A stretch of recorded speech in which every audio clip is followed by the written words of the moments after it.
Hi all, welcome back to my channel. നമ്മൾ class 12ൻ്റെ matrix എന്ന് പറയുന്ന ചാപ്റ്ററാണ് പഠിച്ചുകൊണ്ടിരിക്കുന്നത്. ഇപ്പോൾ നമ്മൾ പഠിച്ചുകൊണ്ടിരിക്കുന്ന ടോപ്പിക് എന്ന് പറയുന്നത് symmetric matrix and skew symmetric matrix എന്ന് പറയുന്ന ടോപ്പിക്കിന് റിലേറ്റ് ചെയ്തിട്ടുള്ള പ്രോബ്ലംസ് ആണ്. ഓക്കെ, അപ്പോൾ നമ്മുടെ ഇന്നത്തെ പ്രോബ്ലം ഇതാണ്: find the values of A and B if the matrix A equal to 0, 3a, b 0, -2, 5, 2, 0 is skew symmetric. അതായത് നമുക്ക് തന്നിരിക്കുന്ന ഈ മെട്രിക്സ് എ എന്ന് പറഞ്ഞ് തന്നിരിക്കുന്ന ഈ മെട്രിക്സ് സ്ക്യൂ സിമെട്രിക് ആണ് എങ്കിൽ എയുടെയും ബിയുടെയും വാല്യൂ കണ്ടുപിടിക്കുക. അപ്പോൾ തന്നിരിക്കുന്ന മെട്രിക്സ് എന്താണ്? സ്ക്യൂ സിമെട്രിക് മെട്രിക്സ് ആണ്. അതിൽ നിന്ന് എയുടെയും ബിയുടെയും വാല്യൂ കണ്ടുപിടിക്കുക എന്നുള്ളതാണ് നമ്മുടെ ചോദ്യം. ഓക്കെ, അപ്പോൾ നമുക്ക് ആദ്യം എന്താ നമ്മുടെ സ്ക്യൂ സിമെട്രിക് മെട്രിക്സിൻ്റെ കണ്ടീഷൻ എന്താണ്?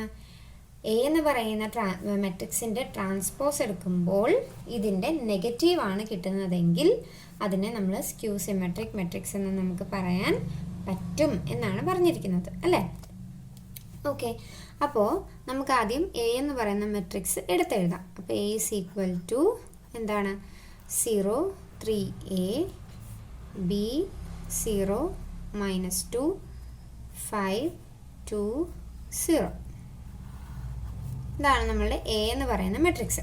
അപ്പോൾ സ്ക്യൂ സിമെട്രിക് ആണെന്ന് പ്രൂവ് ചെയ്യണമെങ്കിൽ ആദ്യം നമ്മൾ എ ട്രാൻസ്പോസ് കണ്ടുപിടിക്കേണ്ടത്. എ ട്രാൻസ്പോസ് ആണ് നമുക്ക് -a കിട്ടുന്നതെങ്കിൽ അതിനെ സ്ക്യൂ സിമെട്രിക് ആണെന്ന് നമുക്ക് പറയാനായിട്ട് പറ്റത്തുള്ളൂ. അപ്പോൾ ആദ്യം നമ്മൾ എന്താ കണ്ടുപിടിക്കേണ്ടത്? എ ട്രാൻസ്പോസ് കണ്ടുപിടിക്കണം.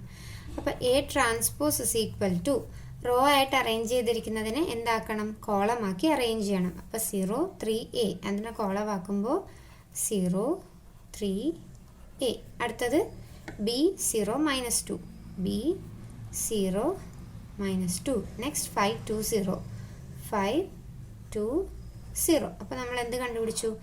എ ട്രാൻസ്പോസ് കണ്ടുപിടിച്ചു. അപ്പോൾ നമ്മളോട് പറഞ്ഞിട്ടുണ്ട് ഈ തന്നിരിക്കുന്ന എ എന്ന് പറയുന്ന ഈ മെട്രിക്സ് സ്ക്യൂ സിമെട്രിക് ആണെന്ന് പറഞ്ഞിട്ടുണ്ട്. അപ്പോൾ സ്ക്യൂ സിമെട്രിക്കിൻ്റെ കണ്ടീഷൻ എന്താണ്? എ ട്രാൻസ്പോസ് എന്ന് പറയുന്നത് -a ആകണം, അല്ലേ? എ ട്രാൻസ്പോസ് എന്ന് പറയുന്നത് -a ആകണം എന്നാണ് പറഞ്ഞിരിക്കുന്നത്. ഓക്കെ, അപ്പോൾ നമുക്ക് ആ കണ്ടീഷൻ വെച്ചിട്ട് ഇതൊന്ന് സോൾവ് ചെയ്ത് നോക്കാം. അപ്പം A is a skew symmetric matrix. അപ്പം എ എന്ന് പറയുന്നത് ഒരു സ്ക്യൂ സിമെട്രിക് മെട്രിക്സ് ആണ്. A is a skew symmetric matrix. അപ്പോൾ A is a skew symmetric. അപ്പോൾ അതിൻ്റെ കണ്ടീഷൻ എന്താ? A transpose is equal to -a. A transpose എന്ന് പറയുന്നത് എന്താണ്? -a ആണ്. ഓക്കെ, അപ്പോൾ നമുക്ക് ഈ രണ്ട് സാധനങ്ങൾ ആദ്യം ഇവിടെ എടുത്ത് എഴുതാം. എ ട്രാൻസ്പോസ് എത്രയാണ് നമുക്ക് കിട്ടിയിരുന്നത്? 0, b 5, 3, 0, 2, a -2, 0. ഇതാണ് നമുക്ക് എ ട്രാൻസ്പോസ് ആയിട്ട് കിട്ടിയിരിക്കുന്നത്. എന്തിനോട് ഈക്വൽ ആണെന്നാണ് പറഞ്ഞിരിക്കുന്നത്? -a. നമുക്ക് ക്വസ്റ്റ്യനിൽ തന്നിരിക്കുന്ന എ എന്ന് പറയുന്ന മെട്രിക്സിൻ്റെ കൂടെ മൈനസ് മൾട്ടിപ്ലൈ ചെയ്യുമ്പോൾ നമുക്ക് കിട്ടുന്നതാണ് എന്ത്?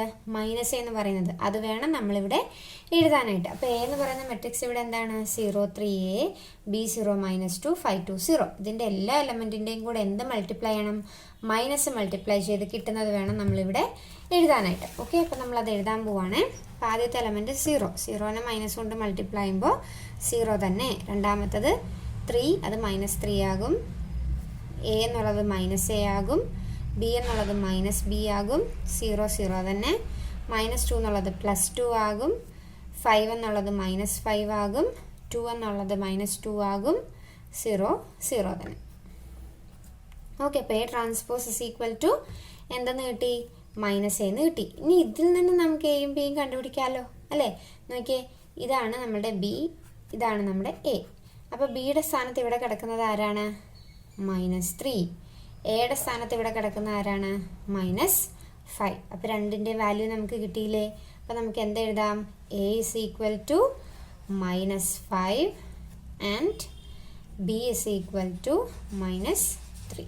ഇതാണ് നമ്മുടെ ഫൈനൽ ആൻസർ എന്ന് പറയുന്നത്. ഈ ഒരു സ്റ്റെപ്പ് നിങ്ങൾ ചിന്തിച്ച് ചെയ്തില്ലെങ്കിൽ നിങ്ങൾക്ക് ആൻസർ കിട്ടില്ല. കാരണം നമ്മൾ വിചാരിക്കും എന്താണ്, ഈ എ ട്രാൻസ്പോസ് എടുക്കുമ്പോൾ തന്നെ നമുക്ക് എന്താണ് എയുടെ നെഗറ്റീവാണ് ഇവിടെ കിട്ടിയിരിക്കുന്നത് എന്നാണ് നമ്മൾ വിചാരിക്കുന്നത്. പക്ഷേ അത് എയുടെ നെഗറ്റീവാണ് കിട്ടുന്നതെങ്കിലാണ് സ്ക്യൂ സിമെട്രിക് എന്ന് പറയുന്നത്. ഓക്കെ, പക്ഷേ ഈ കേസിൽ നമുക്ക് എയും ബിയും തന്നിട്ടില്ല. അപ്പോൾ അതിൽ നമുക്ക് ഇത് തന്നെയാണ് ഇതിൻ്റെ സ്ക്യൂ സിമെട്രിക് എന്ന് പറഞ്ഞിട്ട് നമുക്ക് ആൻസർ എഴുതാൻ പറ്റത്തില്ല. അപ്പോൾ ഈ കണ്ടീഷൻ ഉപയോഗിച്ച് എടുത്തെഴുതി, അതായത് എ ട്രാൻസ്പോസ് എന്ന് പറയുന്നത് എയുടെ നെഗറ്റീവാണ് എന്ന് മനസ്സിലാക്കി അത് എടുത്തെഴുതിയെങ്കിൽ മാത്രമേ നമുക്കതിൽ നിന്ന് വാല്യൂ കണ്ടുപിടിക്കാനായിട്ട് പറ്റത്തുള്ളൂ. ഓക്കെ, അപ്പം ഈ ക്വസ്റ്റ്യൻ നിങ്ങൾക്ക് മനസ്സിലായെന്ന് വിശ്വസിക്കുന്നു. അപ്പോൾ ഈ വീഡിയോ നിങ്ങൾക്ക് ഇഷ്ടമായെങ്കിൽ നിങ്ങൾ ലൈക്ക് ചെയ്യുക, നിങ്ങളുടെ ഫ്രണ്ട്സിനൊക്കെ ഷെയർ ചെയ്ത് കൊടുക്കുക, എൻ്റെ ചാനലൊന്ന് സബ്സ്ക്രൈബ് ചെയ്യുക. താങ്ക്